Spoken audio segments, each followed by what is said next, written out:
कहाँ जा रहे हो पुत्र? उनके पास जो मेरे प्रश्नों से भयभीत होकर छिपकर बैठे हैं, सूर्य देव के पास।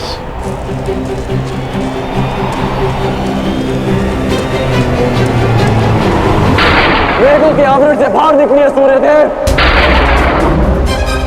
अब आप मुझसे और नहीं छिप सकते। मेरे समक्ष आइए सूर्यदेव। जीवन के आरंभ से हर प्रातः मैंने आपको तर्पण किया, उसके लिए बाहर आइए। मैंने सदा आपका सम्मान किया, उसके लिए बाहर आइए। आपके कारण जो मेरा अपमान हुआ, उसके लिए बाहर आइए। एक कवच कुंडल मुझे देकर भी मेरे मन को जो भेदा है आपने, उस पीड़ा के कारण बाहर आइए।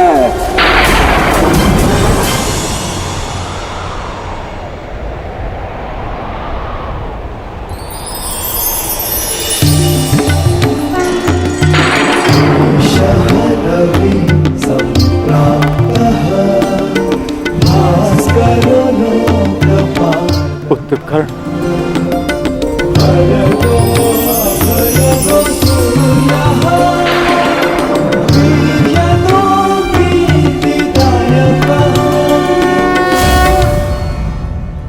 पुत्र, ये तो मैं जान गया कि मैं आपका पुत्र हूं। आगे कहिए सूर्यदेव।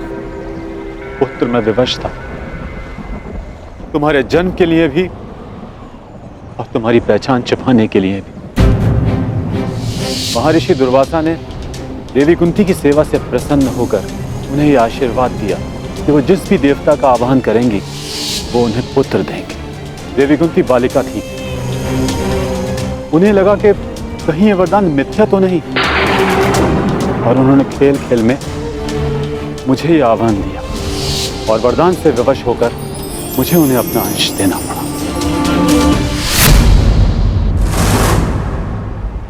विवश थे कि आज विवश नहीं है? माता कुंती को मुझे अपनाने में समाज का भय था, परंतु आपको किस बात का भय था? आपने मुझे सत्य क्यों नहीं बताया? संसार भर को प्रकाश देने वाले ने अपने ही अंश को अंधकार में रखा। क्यों? जब संसार मुझे सूत पुत्र कहकर नीचा दिखाता रहा, तब आपकी दृष्टि क्यों नहीं झुकी? जब सब मुझसे मेरा अधिकार छीनते रहे, तब आपके अहंकार को ठेस क्यों नहीं पहुंची? क्यों तब तक आप मेरी प्रतीक्षा करते रहे, जब तक मुझे स्वयं ज्ञात नहीं हो गया कि मैं आपका पुत्र हूं? क्यों मुझसे सत्य को दूर रखा आपने? मैं सदा आपकी पूजा करता रहा, आपको तर्पण देता रहा, और भविष्य में भी मैं ऐसा ही करूंगा। मैं सदा आपका सम्मान करूंगा, क्योंकि मेरे लिए आप सदैव सबसे शक्तिशाली रहे। मेरा मन मलिन है आज, परंतु मेरे मन में आपके प्रति कोई मेल नहीं। पुत्र, एक बार अपने मुख से आपके जाने का समय आ गया है। कल प्रातः आपको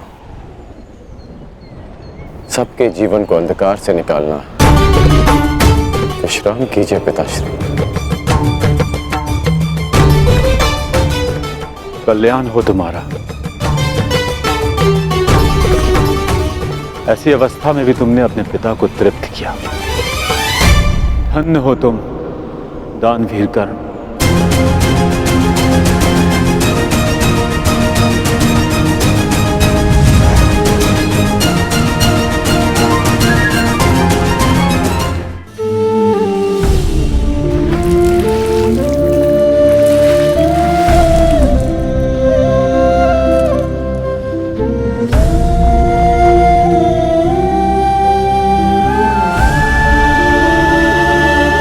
दान चाहिए पुत्र, दोगे?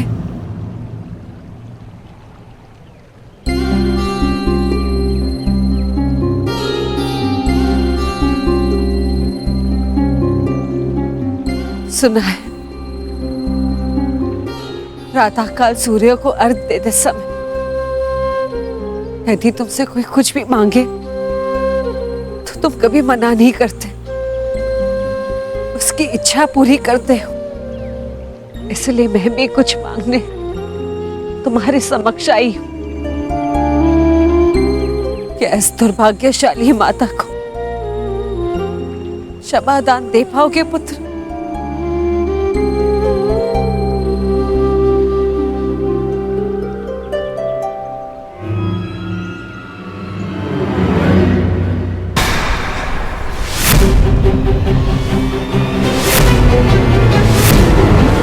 क्षमा प्रार्थी तो मैं हूँ राजमाता। राजमाता, ऐसा मत कहो पुत्र। क्यों? क्या अनुचित कह दिया मैंने? ये कि सत्य जानने के पश्चात भी मैं आपको राजमाता क्यों कह रहा हूं? मैं आपके गले क्यों नहीं लग रहा हूं? आपके चरण स्पर्श कर आपको माता और जननी क्यों नहीं पुकार रहा हूं? कहिए, क्या अनुचित कर रहा हूं मैं राजमाता? मैं आपको माता कहकर इसलिए नहीं पुकार रहा क्योंकि यह आपका कर्म फल है।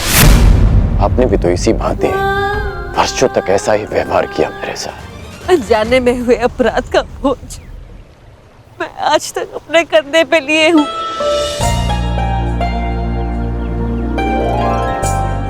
आपने अपनी व्यथा तो कह दी, परंतु मेरा क्या दोष था? एक बालक जिसने अपनी आंखें भी पूरी तरह नहीं खोली थी, उसके जीवन में आपने सदा के लिए अंधकार कर दिया। एक नवजात को गंगा माँ की भेंट चढ़ा दिया आपने। क्या आपने ये भी नहीं सोचा कि वो जीवित रहेगा या वो मर? कि यदि वो बच गया तो संसार उसे किस नाम से पुकारेगा? समाज उसे कितने ताने देगा कि उसका जीवन जीते जी नरक बन जाए? ये भी नहीं सोचा हमने। गंगा में इसीलिए बहाया ना क्योंकि गंगा मां पाप धोती है। मैं आपके लिए पापी था ना, केवल एक पाप, एक अभिशाप जिसे आप गंगा में बहाकर भूल गए। आश्चर्य की बात यह है कि कभी आपने मुझे खोजने का प्रयास नहीं किया, कभी ये जानने का प्रयास नहीं किया कि मैं जीवित हूं या मर गया। आपको पता है कि जब भी मैं आपके समक्ष आता था, आपको प्रणाम करता था, तो एक विचित्र स्नेह, एक अनोखा बंधन अनुभव करता था मैं। क्या आप कभी ऐसा अनुभव नहीं करती थी? तुम मेरे ही पुत्र हो, इसका ज्ञान मुझे रंगभूमि में हुआ, परंतु फिर भी आप मौन थी, ये जानने के पश्चात में आप समझा कि तब आपके समक्ष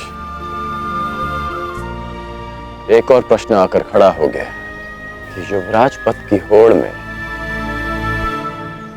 प्रदा कर रहे अपने सारे पुत्रों को कैसे बताएं कि जिसके कुल का वो अपमान कर रहे हैं वो उनका ज्येष्ठ भ्राता है। हस्तिनापुर के समक्ष यह सत्य कैसे बताएं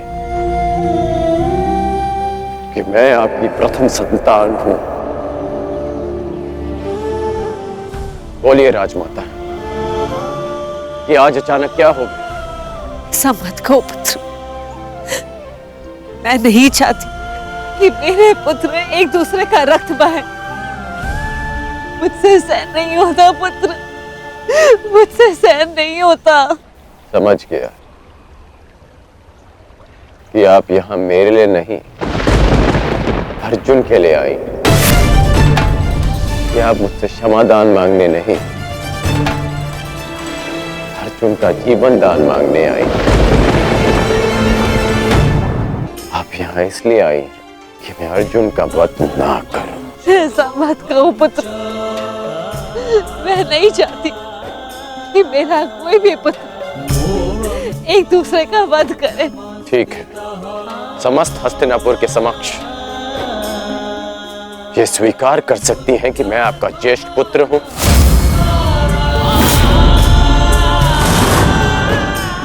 पता था मुझे कि कोई उत्तर नहीं मिलेगा। मेरे जीवन पर अनेक बार संकट आया, तब आपकी ममता नहीं जागी। परंतु आज जब अर्जुन के जीवन पर संकट आया, तब आप अपनी लज्जा, अपना सम्मान सब भूलकर मेरे पास आ गए।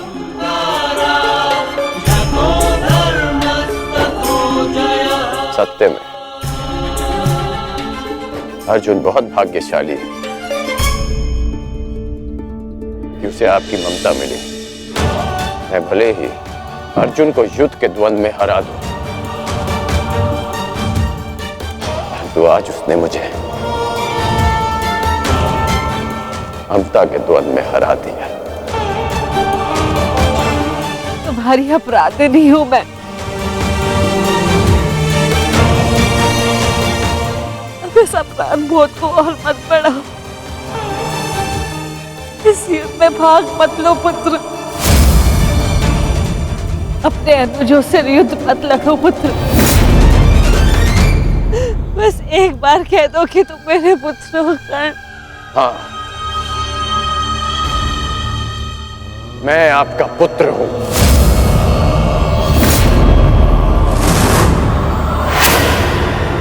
किंतु आप मेरी माता नहीं।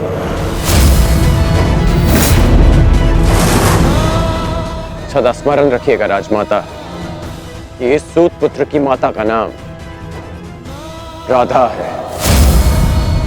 मैंने अवश्य कौंतेय बनकर जन्म लिया, परंतु संसार मुझे सदा राधे कर्ण के नाम से जानेगा। मैं सूर्य पुत्र कर्ण हूं, किंतु मेरे पिता का नाम अधिरथ है। मुझे स्वयं को सूर्य पुत्र के स्थान पर सूत पुत्र कहने में अधिक गर्व अनुभव होगा। मेरे द्वार पर आए किसी भी याचक को रिक्त हाथ लौटने नहीं दे सकता मैं। राजमाता, मैं आपको रिक्त हाथ लौटने नहीं दूंगा। मैं वचन देता हूं कि इस महाभारत के पश्चात आपके 5 पुत्र जीवित रहेंगे, केवल 5। यदि अर्जुन ने मेरा वध किया तो भी, और मैंने अर्जुन का वध किया तो भी।